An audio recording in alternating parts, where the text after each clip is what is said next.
Siege is a 9-year-old game. It came out in 2015, which means it's gone through a lot of updates over the years. In today's video, I'll be going over 21 things that were removed from Siege over its long lifespan. The first of which being Glaz's original scope. If you didn't know when Glaz came out, Glaz's scope didn't have any thermal detection on it. It was just a normal sniper scope that was more zoomed in than usual, which is what the unique ability was, just a more zoomed in scope.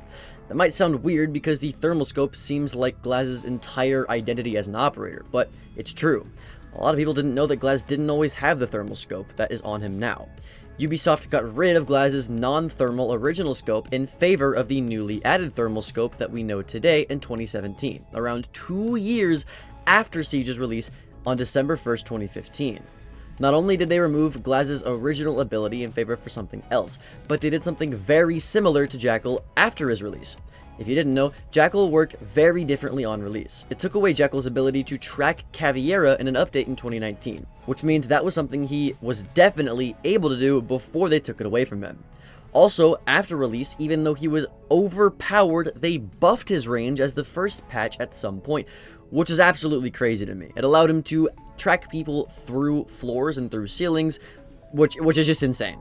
They also took away his consistent scanning pings after that, when they reworked how his tracker worked in 2017. What do I mean by this? Well, Jackal didn't have different footprint scans depending on the operator that he was scanning. They were all the same footprint for every single operator.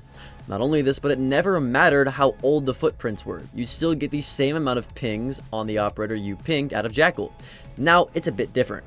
The older the footsteps are of the person you're tracking, the less amount of pings you'll get and the faster they'll go by. So it rewards you putting yourself in more dangerous scenarios to track more fresh footprints on roamers that are kinda right next to you.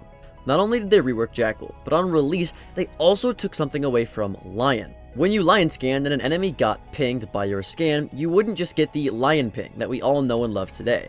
You'd get a complete outline like wall hacks on the person that you pinged with your gadget, essentially giving you wall hacks on an operator with a 50-round zero recoil drum magazine AR. Short story, he was insane. Once they took that away, the power of Lion was much less, and since then, they've tweaked him in a little more ways too. When Gon 6 came out and EMP grenades came out, he received both of them, and only until recently did he lose that Gon 6 that he received in the first place. Moving on from operator changes though, something they removed that was very overpowered was the Sniper 90. If you don't know what the Sniper 90 was, the Sniper 90 was the nickname given to Frost's gun, the Super 90, because of the ridiculous range that it had for being a shotgun. On top of this, the fire rate was still above average for a shotgun, and still is, so it just absolutely slammed people. Once they finally removed the ridiculous range that it had, it became way worse and way underpowered of a shotgun, and even today, it stands as one of the worst shotguns in the entire game, arguably one of the worst. Even after the shotgun buff that every shotgun received a few seasons ago, this shotgun stands far from viable even at a close range, so I don't recommend you run it now, even on operators like Melusi on defense, compared to especially how overpowered it was years and years ago when it first came out. Something else that was removed not too many years ago was 2-second runout detection. This essentially was the fact that if you ran out as a defender, it took the game 2 entire seconds to detect you before you got spotted by the entire enemy team. This may not seem like a lot of time, but it's much more than we have now, and if we didn't have it at this moment, runouts would be a lot harder to go against, and you'd have much less reaction time to go against them, considering back then it was double the time we have before you'd get detected now. This mainly was done to slow down the people who were just running out all of the time, and making it almost impossible for people to even leave spawn or get into the building if you did it correctly. You wouldn't even be able to get into the building though if you were playing Blackbeard, because you just sit on windows. The thing they took away from Blackbeard was his completely overpowered shield on his face. As you can see by this video, as one defender, you could use all of your ammo in both of your weapons, and sometimes that wouldn't even be enough to break Blackbeard's shield. On release, Blackbeard's shield had a whopping 800 HP, and this was in the game for a solid year before it was nerfed. If you were at the correct angle, this shield could tank an entire nitro cell. It was absolutely insane. After seeing how broken on Windows he was, they made his shield have 10 times less HP. That's right, they took it from 800 HP all the way to 80 HP. And if that wasn't enough, they even gave him a second shield out of pity because they knew that wouldn't be enough to make him viable. Even if that wasn't enough for you, they nerfed the HP of the shield again, from 80 HP to 50 HP. And then, if that wasn't enough, then they nerfed it from 50 HP to 20 HP. Then they made it to where if you equipped the shield, you moved slower. So my poor guy became a meme in the Siege community for how much he just kept getting nerfed over and over and over and over the years. Because I didn't even tell you all of the nerfs yet that he's received. It was just that much. Not only did they take so much away from Blackbeard, but they also took away the original lean mechanics in Siege. 6 years ago, when Bolo was in his ranked prime, he was running in with Ashe and Buck DMR leaning so far to the left and to the right so quickly that he created an entire wave of the Siege community that did the same, which ruined the integrity of how the game was paced at the time, making people play a lot faster than slower. To nerf this, Ubisoft decreased the speed at which you could lean, as well as how far you could lean right to left, which made it much harder for people to run in and quick peek how they used to, which made the game a lot more slower paced and healthy than how it was before the game used to be.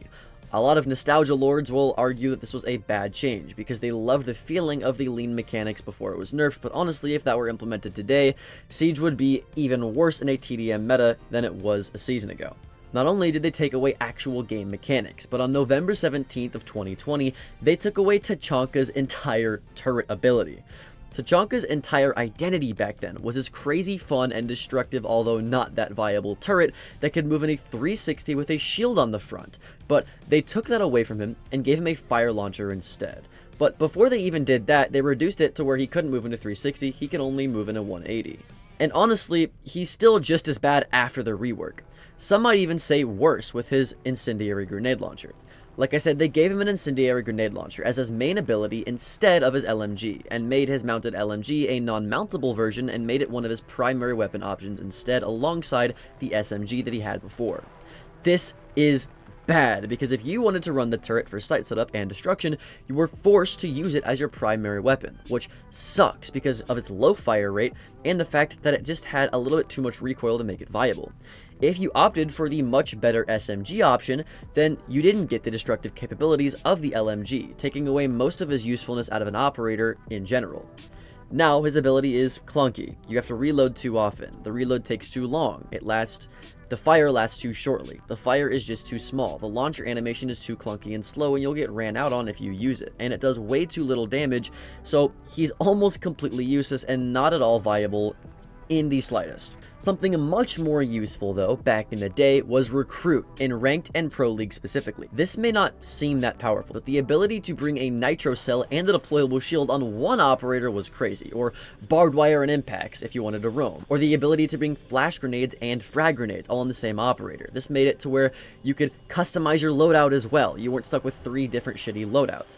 Having this in Ranked made it to where if you ran Recruit with nades and flashes like I said earlier, he was super viable for just burning all of the ADSs on his shield and then throwing the frag grenades onto the shield in one operator, which was crazy powerful, especially in a solo queue environment. He was also super viable for roaming, so much so that 5 years ago, they took Recruit out of the Ranked and Pro League pool because even the pros were abusing him so much that they were dominating as a Recruit in Pro League. Someone else who used to dominate in their heyday before getting nerfed was Blitz. Blitz used to have 5 shield flashes instead of 4, then they took 1 away, and now obviously he has 4.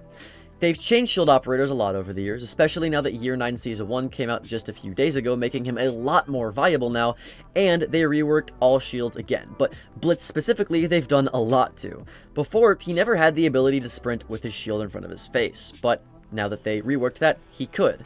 They also took away the delay between his flash and shooting. Yes, there used to be a delay between how you could flash and then ADS and shoot people. They also reworked his hitbox several times throughout the years, as well as other shield hitboxes, and they changed him from a 1 speed, 3 armor to a 2 speed, 2 armor. Yeah, he actually used to be a 1 speed, it was pretty ridiculous, but now that he's as fast as he is, he's very viable, especially after the shield rework. But Blitz isn't the only attacker they've taken something away from. Zofia had her Withstand removed on January 28, 2021. Zofia's Withstand allowed her to revive herself after being downed, as just part of her operator kit as a passive ability.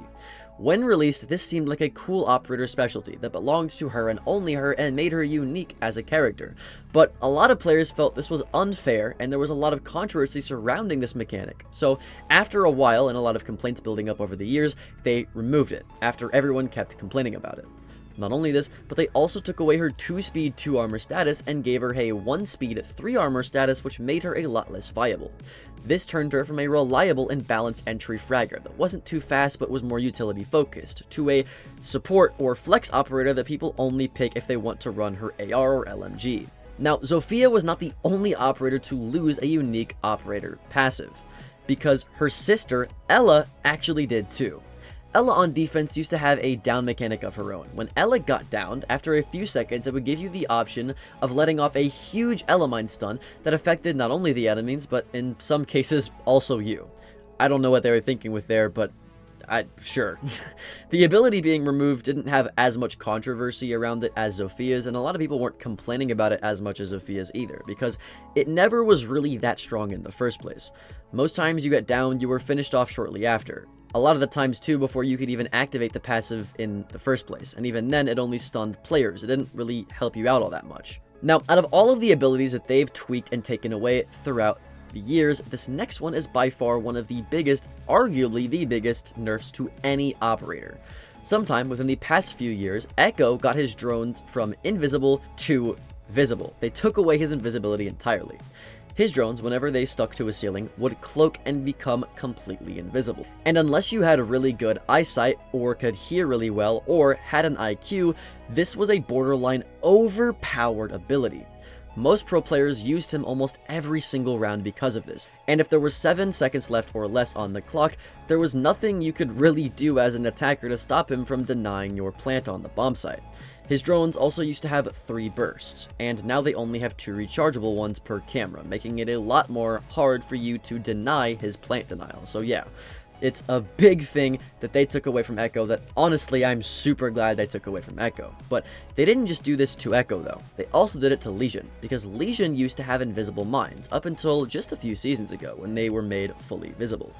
His traps were very frustrating to go against because of this invisibility, and due to the fact that he's received numerous buffs to accommodate for this nerf the same season that he received these nerfs, it's not as big of a deal as it was with Echo. And if anything, after the grand total amount of nerfs and buffs and changes that Legion came with that season, he honestly got buffed that season, even though his invisibility was taken away, because of the amount of things that they tweaked with Legion. Now, let's talk about his Chinese counterpart, Ying, who also got a slight buff, but a long time ago as well. With Ying, when she was released, her blinds didn't have a charge. They just immediately flashed on impact, and shortly after that, they made it to where you would flash on impact, but if you cooked it a little bit, it would actually flash a little bit later. Since then, they've actually reversed this, making it to where the more you charge it, the faster it flashes. They've also done numerous things to her operator, like given her 4 total candelas instead of 3, taken away her smokes, given the smokes back, reduced the flash time by half, and some other minor changes that aren't worth really going over. Overall, I think Ying is more powerful even after they took away her original gadget functionality. Now, a lot of these changes I've talked about in the video have been taking away things and giving them back, or just slightly tweaking them, but in Operation Emberize, they took away a part of the game forever, that being terrorist hunt bombers. These guys could tank multiple headshots, kill you more times than you killed them, and were a real nuisance to the game, to be quite honest, but most people hated to see them go anyways, especially when they went. But only really because of the nostalgia surrounding the character and its identity within Siege. It was a staple of the game.